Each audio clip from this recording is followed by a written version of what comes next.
পরিমাণে চুল উঠছে, মাঝে মাঝে নিজেকে ক্যান্সারের পেশেন্ট মনে হয়, জানি বলতে নেই। প্রচণ্ড পরিমাণে হেয়ার ফল হচ্ছে, প্রচুর। মাঝের দিকে বেশ বন্ধ হয়ে গেছিলো হেয়ার ফলটা, আবার চালু হয়েছে আগের মতন, কেন কি জানি।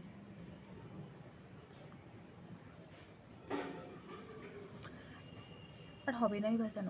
আমি গরম জল চুলে দিতে নেই, আমি জানি না দিতে আছে কি নয়, অনেক সব ছোটো থেকে শুনে এসেছি গরম জল চুলে দিতে নেই। আর এখন আমি শীতকাল এমন হয়েছে, আমি গরম জল ছাড়া একদম চান করতে পারি না। শ্যাম্পুও করি গরম জলে, পুরো 1 বালতি গরম জল করি।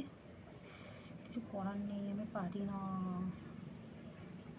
আমি প্রচণ্ড শীতকাতুরে, প্রচণ্ড। আমার বাড়ির লোক সবাই জানে আমি যে সকাল থেকে যে পায়ে মোজা পরবো, দুপুর 12টা অবধি আমার পায়ে মোজা থাকে। এখন অবশ্য পরি না, এখন ঠান্ডাটা সেরকম পড়েনি।